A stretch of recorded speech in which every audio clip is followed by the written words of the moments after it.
সর্বযুগের শ্রেষ্ঠ নবীর শ্রেষ্ঠ উম্মাত, আমি আল্লাহ তোমাদেরকেই তো শ্রেষ্ঠ জাতি নির্বাচন করেছি।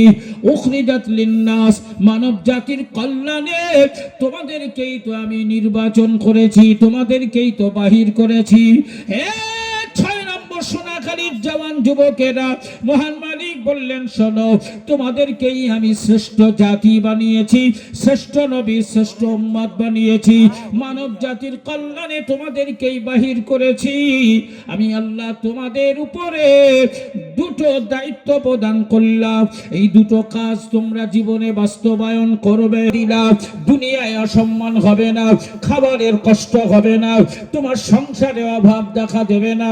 দুনিয়ায় যেমন সাংসারিক ভাবে সুখ আর শান্তি আমার পক্ষ থেকে দেওয়া হবে, ঠিক তেমনি আখিরাতে হাসরের মাঠে বিপদের সম্মুখীন হওয়া লাগবে না। আমি আল্লাহর পক্ষ থেকে উপহার হিসাবে দয়ার জান্নাত তোমাদের দান করা হবে। এ জওয়ান যুবকেরা, ঠান্ডা মাথায় শুনুন। ও সোনার মালিক, পবিত্র কোরআনে আল্লাহ বললেন দুটো কাজ তোমাদেরকে দিলাম।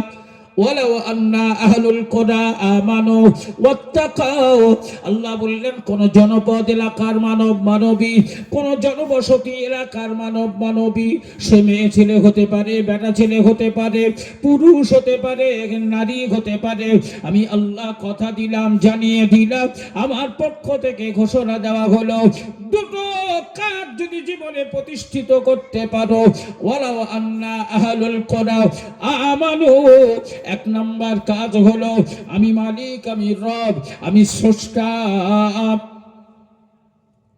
এর উপরে বিশ্বাস স্থাপন করে, আমার উপরে বিশ্বাস স্থাপন করে মহামূল্যবান সম্পদ ঈমান যদি আনয়ন করতে পারো, আমার উপরে যদি ঈমান আনয়ন করতে পারো, এটা হলো 1 নম্বর কাজ।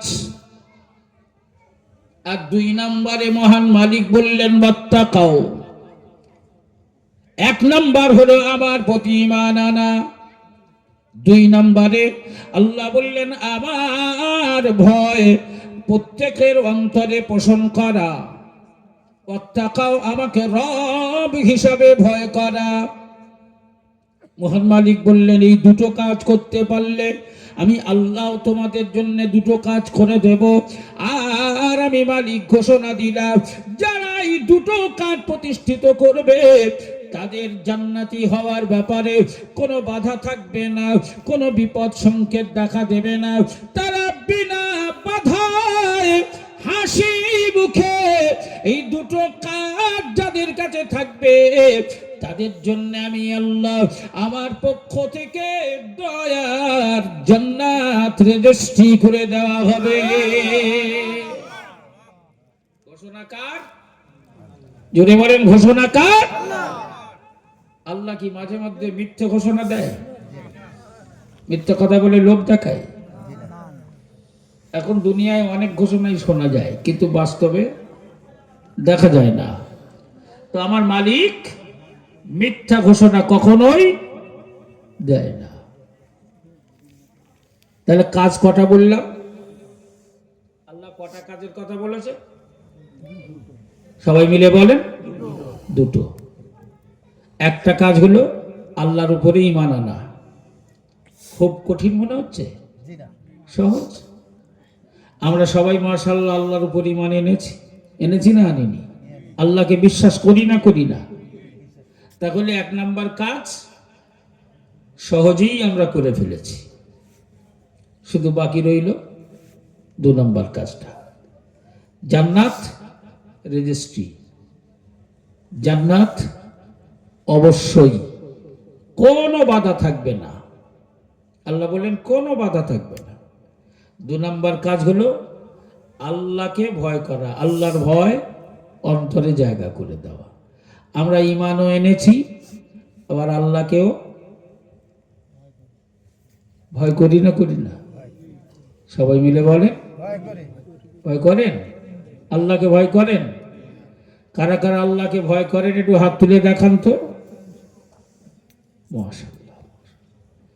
তাহলে আর ওয়াজ নসিহত করার আর দরকার নেই। আছে ওয়াজ নসিহত করার দরকার আছে? আর নামাজ কালাম পড়ার, কোরআন তিলাওয়াত করা, দান খয়রাত করা, জিকির আজকার করার, ইবাদত বন্দেগী করার আর দরকার আছে?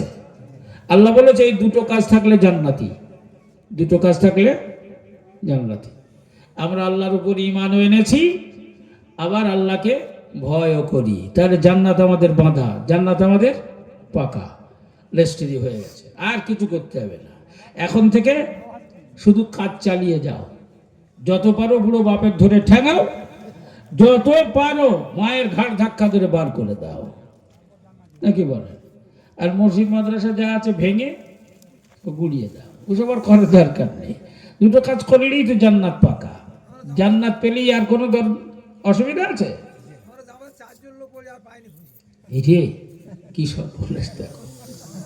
আচ্ছা বাবা, আমি যে দুটো কথা বলেছি আল্লাহর দেওয়া দুটো কাজ, এটা কিন্তু কোরআনের দলিল। এখন আমরা সবাই মিলে তো হাত তুলে দেখালেও আমার আল্লাহকে ভয় করি। আচ্ছা বলো তো বাবা, একটু সত্যি কথা বলো দিন, কার কার পকেটে বিড়ি আছে? সে কি কত লোকের সব প্রকাশ করেছে। আচ্ছা বলো দিন, একজন একটু হাত তোলো দিন দেখি যে জীবনে আজ পর্যন্ত সে কোনোদিন মিথ্যা কথা বলেনি। আছে? নেই। আচ্ছা বলো দিন বাবা, যে আল্লাহকে যে ভয় করে, যার অন্তরে আল্লাহর ভয় আছে, ও কখনো চুরি করতে পারে? ডাকাতি, চিটিংবাজি, ধোঁকাবাজি? ও কখনো পরের মাল নিতে পারে? ও কখনো সুদ খেতে পারে? ও কখনো মদ খেতে পারে? ও কখনো জুয়া খেলতে পারে? অতএব যার অন্তরে আল্লাহর ভয় আছে, ও পৃথিবীর কোনো অন্যায় কাজ, কোনো অপরাধমূলক কাজ করতে পারে না। পারে? কারণ পৃথিবীর সব চোখ আড়াল করা যায়, সব চোখ ফাঁকি দেওয়া যায়, কিন্তু আমার আল্লাহর চোখ আড়াল করা যায়? আল্লাহর চোখ ফাঁকি দিতে পারবে? তুমি নির্জনে গোপনে এক চুল পরিমাণ যদি অপরাধমূলক কোনো কাজ করো, তোমার বিবিকে ফাঁকি দিতে পারলে, তোমার বাপ মাকে ফাঁকি দিতে পারলে, তোমার ছেলে মেয়েদের ফাঁকি দিতে পারলে, কিন্তু তুমি তোমার মালিককে ফাঁকি দিতে পারলে? তাহলে আল্লাহর নজরে ধরা পড়বে, আল্লাহর ক্যামেরায় ধরা পড়বে না? পড়বে না? তাহলে যার অন্তরে আল্লাহর ভয় আছে, ও কখনো গুনার কাজ করতে পারে না, অন্যায় কোনো কাজ করতে পারে না। আর যার জীবনে গুনার কাজ করবে না, যার জীবনে গুনাহ থাকবে না, ও জান্নাতি না জাহান্নামী? যার জীবনে গুনাহ নেই, ও জান্নাতি না জাহান্নামী? তাই আল্লাহ আমাদেরকে তো সঠিক দৃষ্টান্ত দিয়ে ওয়াদা করেছেন যে এই দুটো কাজ যারা প্রতিষ্ঠিত করবে তাদের জন্য জান্নাত রেজিস্ট্রি করা থাকবে। জোরে বলুন সুবহানাল্লাহ। কারণ গুনাহ না থাকলে শুধু জান্নাতি হবেই। তাই আমরা যদি মনে করি যে প্রথম কাজটা তো সহজেই করেছি, বাকি আছে শুধু দ্বিতীয় কাজটা, 2 নম্বর কাজটা, আল্লাহর ভয় অন্তরে জায়গা করে দেওয়া। আল্লাহর ভয় যদি আমরা জায়গা করে দিতে পারি, শাশুড়ি বৌমার সাথে গন্ডগোল হবে বলে মনে হয়? বাপ বেটায় গন্ডগোল হবে? শ্বশুর জামাই গন্ডগোল হবে? ইমাম মুয়াজ্জিনের গন্ডগোল হবে? মুসল্লি আর মুক্তাদির গন্ডগোল হবে? পাড়ায় পাড়ায় গন্ডগোল হবে? কখনো কোথাও এই দুটো কাজ যদি প্রতিষ্ঠিত করো, গোটা পৃথিবীতে শান্তির বাতাবরণ তৈরি হবে। পরবর্তী প্রজন্মদের জন্য সোনালী সমাজ, সবুজ সমাজ গঠন হবে। পরবর্তী প্রজন্মরা তারা আল্লাহর দুনিয়াতে এসে জান্নাতি সুখ উপভোগ করার সুযোগ পাবে। ধরে বলুন সুবহানাল্লাহ। তাহলে আমরা এই দুটো কাজ জীবনে বাস্তবায়ন করবো ইনশাআল্লাহ। সবাই রাজি আছেন? আজ থেকে একটা একটা নিয়ত করেন দিন। আমার নবীর দরবারে একজন প্রচন্ড বদমাইশ, দুনিয়ায় এমন কোনো খারাপ কাজ নেই যে সে করেনি। এখন রাসূলুল্লাহর আদর্শ ভালো লাগার ফলে সে নবীর হাতে হাত দিয়ে তওবা করে মুসলমান হয়ে গেছে। আর মুসলমান হয়ে ভাবছে তাই তো কি করি? চুরিও করি, ডাকাতিও করি, চিটিংবাজিও করি, পকেটও মারি, আবার গাঁজাও খাই, মদও খাই, জুয়াও খেলি, মিথ্যা কথাও বলি।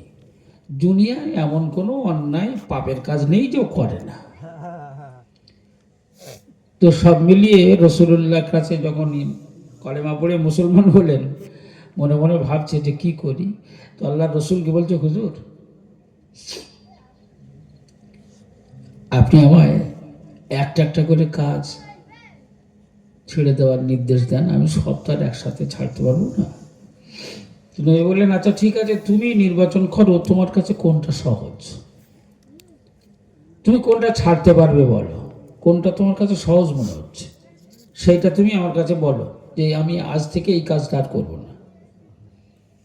তো সব মিলিয়ে দেখছে যে যদি বলি চুরি করব না, তো দলবল যা আছে তো রাত্রে এসে ডাকবে, এই সন্ধান আছে চল, ধরে জোর করে নিয়ে যাবে। যদি চুরি করি তাহলে তো নবীর কাছে এসে মুখ দেখাতে পারবো না। মদ খাওয়ার কথা যদি বলি, মদ আর খাবো না, তবুতেও তো বিপদ, দলবল এসে নিয়ে হাজির হয়ে যাবে। তো সব মিলিয়ে ওর কাছে সহজ মনে হলো। আল্লাহর রসুলকে বললেন, হুজুর আমি চিন্তা ভাবনা করলাম যে আজ থেকে আমার কাছে খুব সহজ মনে হলো যে আজ থেকে আমি মিথ্যে কথা বলবো না। তো নবী বললেন, ঠিক আছে বাবা, আমি দোয়া করছি তুমি এটার উপরে প্রতিষ্ঠিত থাকো, তুমি আজ থেকে মিথ্যে কথা বলো না। বাড়ি চলে গেছে। ও তো মনে করেছে মিথ্যে কথাটা ছেড়ে দেওয়া সহজ। বাড়ি যাওয়ার পরে সেই চোরের গ্যাং ওরা এসছে, এই আজ ভালো খবর আছে, চল তোলে চল, রেডি হয়ে বেরিয়েছে। রাস্তায় কিছু দূর যাওয়ার পরে তখন মনে মনে করছে, আমি কাল সকালে যখন নবীর কাছে যাব, নবী যদি জিজ্ঞেস করে কী করেছো, তাহলে কী করে বলবো যে হুজুর চুরি করতে গিয়েছিল? এ তো বলা যাবে না। বলে তোরা যা, আমি যাবো না। ওখান থেকেই ফিরে এলো। মদখোরের দলেরা এসে বললে, সময় হয়ে গেছে, চল, বাড়ি বসে আছিস, তাহলে চ। বার হয়েছে। খানিক দূর যাওয়ার পরে মনে পড়েছে যে কাল সকালে নবী যদি জিজ্ঞেস করে, বাবা কাল কি কি করেছো, তো কী করে বলবো যে আমি মদ খেয়েছি? এই সব মিলিয়ে দেখা গেল যে ওই একটা কথার উপরে ভিত্তি করে না চুরি করতে যেতে পারলো, না ডাকাতি করতে যেতে পারলো, না মদ খেতে যেতে পারলো, না জুয়া খেলতে যেতে পারলো। পরের দিন সকালবেলা রাসূলুল্লাহর কাছে এসেছে। আল্লাহর নবী ওই সাহাবিটাকে দেখে মুচকি হাসলেন। জোরে বলুন সুবহানাল্লাহ। কি খবর বাবা? ইয়া রাসূলুল্লাহ, ইয়া হাবিবাল্লাহ, হুজুর আমি আমার কথার উপরে প্রতিষ্ঠিত আছি। আমি একটা কথার উপরে থাকতে গিয়ে আমার জীবন থেকে সমস্ত অপরাধ দূর করে দিয়েছি। জোরে বলুন সুবহানাল্লাহ। জোরে বলা যাবে না? তাই রসুল সেদিন বলেছিলেন, পৃথিবীতে যত অপরাধ আছে, যত অন্যায় আছে, সমস্ত অপরাধের মায়ের নাম হলো মিথ্যা কথা। মায়ের পেট থেকে যখন যেমন সন্তান জন্মায়, মিথ্যা কথা থেকে তেমন অপরাধ তৈরি হয়, অন্যায় তৈরি হয়, গুনাহ তৈরি হয়। এর সবের মায়ের নাম হলো মিথ্যা কথা। যে তাই আজকের দিনে আমি আপনাদের কাছে জাস্ট এই মর্মে মেসেজটুকু দেব যে আমরা রীতিমতো আল্লাহর উপরে ঈমান নিয়ে এসেছি, এতে কোনো সন্দেহ নেই। সন্দেহের ঊর্ধ্বে আমরা আল্লাহকে বিশ্বাস করি। 1 নাম্বার কাজ হয়েছে। 2 নাম্বার কাজ হলো আল্লাহকে ভয় করা, আল্লাহর ভয় অন্তরে জায়গা করে দেওয়া। এটা করার চেষ্টা করব ইনশাআল্লাহ, চেষ্টা করব ইনশাআল্লাহ। আল্লাহ যেন আমাদেরকে তৌফিক দেন। সকলে বলেন আমিন, আরো জোরে বলেন আল্লাহুম্মা আমিন।